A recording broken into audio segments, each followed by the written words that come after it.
Hi friends, welcome back to Spicy Food Pod. അപ്പോൾ ഞാനൊന്നുകൂടെ ഒരു അടിപൊളി പരിപ്പുവട റെസിപ്പി ആയിട്ടാണ് വന്നിരിക്കുന്നത്. അപ്പോൾ എല്ലാവരും ഒന്ന് കണ്ടു നോക്കണം. ഇഷ്ടമാവുകയാണെങ്കിൽ ലൈക്ക് ചെയ്യാനും ഫ്രണ്ട്സിനും ഫാമിലിക്കും ഒന്ന് ഷെയർ ചെയ്യാനും മറക്കരുത് കേട്ടോ. അപ്പോൾ നമുക്കിനി പരിപ്പുവട എങ്ങനെ ഉണ്ടാക്കാൻ നോക്കിയിട്ട് വരാം. അതിനിടെ ഞാനിവിടെ ഒരു ഗ്ലാസ്സോളം പീസ് പരിപ്പ്, അതായത് വടാപ്പരിപ്പാണ് എടുത്തിരിക്കുന്നത്. ഒരു ഗ്ലാസ് എടുത്തിട്ടുണ്ട്. അതിന് ഞാൻ കുറച്ച് വെള്ളം വെച്ചിട്ടൊന്ന് കഴുകിയിട്ട് കൊണ്ടുവരാം കേട്ടോ.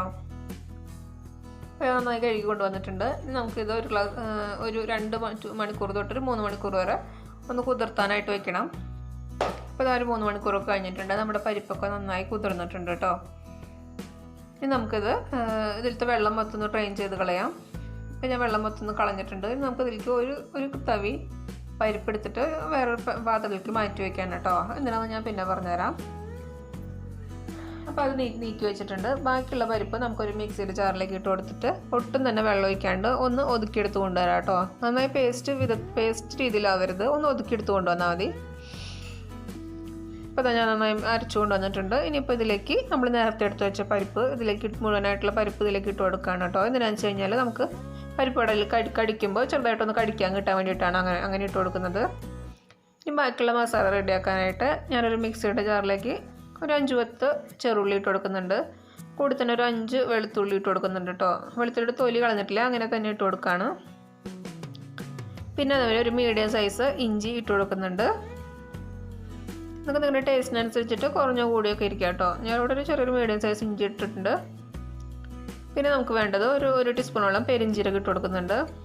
ചിലവർ ഇടാറില്ല പെരിഞ്ജീരകം, പക്ഷെ ഞാൻ ഇടാറുണ്ട് കേട്ടോ. പെരിഞ്ജീരകത്തിൻ്റെ ടേസ്റ്റ് എനിക്കൊരു ഇഷ്ടമാണ്. നിങ്ങൾക്ക് വേണ്ടെങ്കിൽ അത് മാറ്റാം. അതിന് കൂടെ തന്നെ പിന്നെ ഒരു 3 വറ്റൽമുളക് മുഴുവനോടെ ഉള്ളത് മുളക് ഇട്ട് കൊടുക്കുകയാണ്. പിന്നെ ആവശ്യത്തിന് കറിവേപ്പില ഇട്ട് കൊടുക്കുന്നുണ്ട്. അതും കൂടി ഇട്ട് കൊടുത്തിട്ട് ഒന്ന് മിക്സിയുടെ ജാറിൽ ഒന്ന് ഒതുക്കി എടുത്ത് കൊണ്ടുവരാം കേട്ടോ. അധികം പേസ്റ്റ് ആവേണ്ട, ഈ പറഞ്ഞ ഒരു ചതച്ചെടുത്ത് കൊണ്ടുവന്നാൽ മതി. അപ്പോൾ അതാ ഒന്ന് ചതച്ച രീതിയിൽ കൊണ്ടുവന്നിട്ടുണ്ട്. ഇനി ഈ കൂട്ട് നമുക്ക് നേരത്തെ എടുത്ത് വെച്ച പരിപ്പിൻ്റെ ഇതിലേക്ക് ഇട്ട് കൊടുക്കാം കേട്ടോ. അരച്ചു കൊണ്ടുവന്നിരിക്കുന്ന പരിപ്പിലേക്ക് ഇട്ട് കൊടുത്തിട്ട് ഇനി നമുക്കതിലേക്ക് ഒരു 2 പച്ചമുളക് ഞാൻ അരിഞ്ഞെടുത്താണ്, അത് ഇതിലേക്ക് ഇട്ട് കൊടുക്കുന്നുണ്ട്. പച്ചമുളകൊക്കെ ഇടുമ്പോൾ നിങ്ങളുടെ എരിവിനനുസരിച്ച് ഇട്ട് കൊടുത്തോളൂ കേട്ടോ. പിന്നെ ആവശ്യത്തിനുള്ള ഉപ്പ് ഇട്ട് കൊടുക്കുക. പിന്നെ അതിൻ്റെ കൂടെ തന്നെ ഒരു ചെറിയ പരിപ്പടയ്ക്ക് ഒരു കളർ കിട്ടാൻ വേണ്ടിയിട്ട് ഞാനൊരു 1/2 ടീസ്പൂണോളം മുളക് പൊടി ഇട്ട് കൊടുക്കുന്നുണ്ട് കേട്ടോ. കാശ്മീരി ചില്ലിയാണ് ഇട്ട് കൊടുത്തിരിക്കുന്നത്.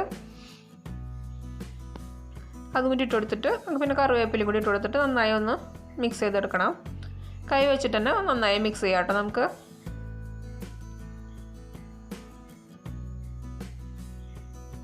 എല്ലാവരുടെയും മസാലയൊക്കെ എത്താവുന്ന രീതിയിൽ നന്നായിട്ട് തന്നെ ഒന്ന് മിക്സ് ചെയ്തെടുക്കുക. ഞാനിതിലേക്ക് കുറച്ച് കായം ഇടണമായിരുന്നു, ഞാൻ നേരത്തെ ഇടാൻ മറന്നുപോയി. അപ്പോൾ ഈ സമയത്ത് കുറച്ച് കായം ഇട്ട് കൊടുക്കുകയാണ് കേട്ടോ. നിങ്ങൾ നേരത്തെ മുളക് പൊടി ഇടുന്നതോട് കൂടി തന്നെ കായം ഇട്ട് കൊടുത്തോളൂ. ഞാനിപ്പോൾ ഈ സമയത്ത് ഇട്ട് കൊടുക്കുന്നുണ്ട്, നേരത്തെ ഇടാൻ മറന്നുപോയ കാരണം കൊണ്ടാണ് കേട്ടോ. അപ്പോൾ അതും കൂടി ഇട്ട് കൊടുത്തിട്ട് ഈ പറഞ്ഞ മാതിരി നന്നായി എല്ലാവരുടെയും എത്താവുന്ന രീതിയിൽ തന്നെ നന്നായി ഒന്ന് മിക്സ് ചെയ്തെടുക്കുകയാണ്. പരിപ്പുവടയുടെ ബാറ്റർ നമുക്ക് മിക്സ് ചെയ്തിട്ട് കുറേ നേരം എടുത്ത് വെക്കേണ്ട ആവശ്യമില്ല. നമുക്കൊന്ന് മിക്സ് ചെയ്താൽ അപ്പം തന്നെ നമുക്കത് ചുട്ടെടുക്കാം. അപ്പോൾ അതിവിടെ റെഡി ആയിട്ട് നമുക്കൊരു പാത്രത്തിലേക്ക് ആവശ്യത്തിനുള്ള എണ്ണ ഒഴിച്ച് കൊടുക്കാം. അത് ചൂടായി വരുന്ന നേരം കൊണ്ട് തന്നെ നമുക്ക് പരിപ്പുവട ഒരു ഷേപ്പ് പിടിച്ചെടുക്കാം കേട്ടോ. അപ്പോൾ എണ്ണയൊക്കെ ചൂടായിട്ടുണ്ട്. ഇനി നമുക്ക് പരിപ്പുവട ഷേപ്പ് ചെയ്യാനായിട്ട് തുടങ്ങാം. ഈ സമയത്ത് നിങ്ങൾക്ക് പിടിക്കുമ്പോൾ അതിലേക്ക് മാവ് ഇത്തിരി ലൂസായിട്ട് തോന്നുകയാണെങ്കിൽ കുറച്ച് അരിപ്പൊടി ചേർത്ത് കൊടുത്താൽ മതി. ഇതിപ്പോൾ ചെറുതായിട്ട് നിങ്ങൾ ഉരുള പിടിച്ച് കൊടുത്തിട്ട് ഒന്ന് ജസ്റ്റ് പ്രസ് ചെയ്ത് കൊടുത്തു കഴിഞ്ഞാൽ നമ്മുടെ അതേ പരിപ്പുവട ഒരു ഷേപ്പ് ആയിട്ട് കേട്ടോ. വളരെ എളുപ്പമാണ്. അപ്പം ഞാൻ അത് എണ്ണയിലേക്ക് ഇട്ട് കൊടുക്കുകയാണ്. അതേപോലെ തന്നെ അതൊന്ന് ജസ്റ്റ് ഒന്ന് ഉരുള പിടിക്കുക.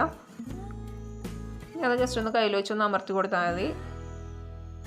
ലൂസായിട്ട് തോന്നുകയാണെങ്കിൽ ഞാൻ നേരത്തെ പറഞ്ഞപ്പോൾ തന്നെ കുറച്ച് അരിപ്പൊടി ചേർത്ത് കൊടുക്കുക. അരിപ്പൊടി ചേർത്ത് കൊടുത്തു കഴിഞ്ഞാൽ കുറച്ചൊരു ക്രിസ്പിനെസ് കിട്ടാനും നല്ലതാണ് കേട്ടോ. ഇപ്പോൾ നിങ്ങൾക്ക് ഇങ്ങനെ ഷേപ്പ് പിടിക്കാൻ ബുദ്ധിമുട്ടാണെന്നുണ്ടെങ്കിൽ നേരത്തെ കൂടി ഷേപ്പ് പിടിച്ചിട്ട് എണ്ണ ചൂടാകുമ്പോൾ അതിലേക്ക് ഓരോന്നായിട്ട് ഇട്ട് കൊടുത്താലും മതി. ഞാനിപ്പോൾ ഡയറക്റ്റ് ഓരോന്നായിട്ട് ഷേപ്പ് പിടിച്ചിട്ട് അപ്പം തന്നെ ഇട്ട് കൊടുക്കുകയാണ് കേട്ടോ. നമ്മളൊരു മീഡിയം ഫ്ലെയിമിൽ തന്നെ തീ വെക്കാനായിട്ട് ശ്രദ്ധിക്കണം. ഹൈ ഫ്ലെയിമിൽ വെച്ച് കഴിഞ്ഞാൽ പെട്ടെന്ന് പുറം കരിയും, പുറത്ത് നന്നായി മുരിയാനും ഉള്ളധികം വെവാനായിട്ടുള്ള സാധ്യതയില്ല, വെവ് കുറയാൻ സാധ്യതയുണ്ട്. അതുപോലെ തന്നെ ലോ ഫ്ലെയിമിൽ വെച്ച് കഴിഞ്ഞാലും പരിപ്പുവടയിൽ അധികം എണ്ണ കുടിക്കാനായിട്ടുള്ള സാധ്യതയുണ്ട്. അപ്പോൾ നമ്മളെപ്പോഴും ഒരു മീഡിയം ഫ്ലെയിമിൽ വെച്ചിട്ട് വേണം കേട്ടോ കുക്ക് ചെയ്തെടുക്കാനായിട്ട്. 2 സൈഡും ഒന്ന് ബ്രൗണായി വരുന്ന വരെ നമുക്കൊന്ന് തിരിച്ച് മറിച്ചിട്ട് കൊടുത്തിട്ടൊന്ന് മൊരിച്ചെടുക്കാം.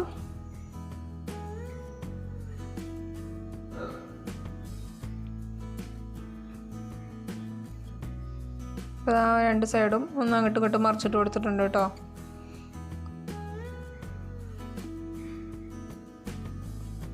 അപ്പോൾ നമ്മുടെ പരിപ്പൊടിയൊക്കെ ഒരു ഏകദേശം റെഡി ആയിട്ടുണ്ട്. നമുക്കിത് കോരി മാറ്റാറായിട്ടുണ്ട് കേട്ടോ. നമുക്കൊന്ന് കോരാം.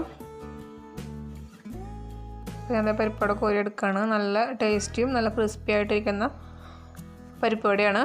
അപ്പോൾ എല്ലാവരും ഒന്ന് ട്രൈ ചെയ്ത് നോക്കണം കേട്ടോ. പരിപ്പൊടിയൊക്കെ എല്ലാവർക്കും നല്ല ഇഷ്ടമല്ലേ? നമ്മുടെ കേരളീയയുടെ മെയിനായിട്ടുള്ള ഫേവറേറ്റ് ആയിട്ടുള്ളൊരു സംഭവമല്ലേ പരിപ്പൊടിയൊക്കെ. അപ്പോൾ എല്ലാവരും ഒന്ന് ട്രൈ ചെയ്ത് നോക്കണം. ചാനൽ സബ്സ്ക്രൈബ് ചെയ്തിട്ടില്ലെങ്കിൽ ചാനൽ ഇഷ്ടമാണെങ്കിൽ വേഗം പോയി ഒന്ന് സബ്സ്ക്രൈബ് ചെയ്തോളൂ. Thank you.